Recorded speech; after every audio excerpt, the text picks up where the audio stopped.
Посмотрите, как меняется лес. Каждым днем он становится красивее. Пришла осень.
Дождик идет.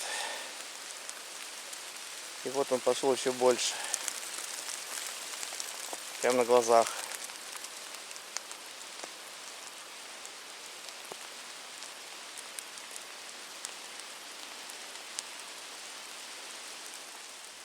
Как ни скажи, а в лес идти хочется.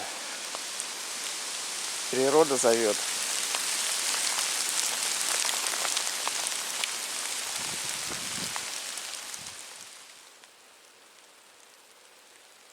Почему-то лес сам не растет.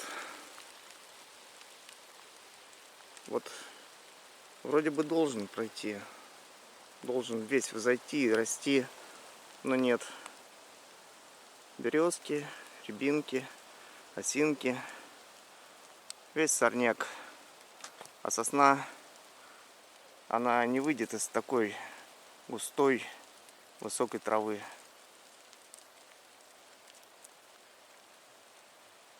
Значит, нужно помогать. Нужно этим заниматься. Нужно за этим следить. Только почему-то никому это не надо. Да и невыгодно.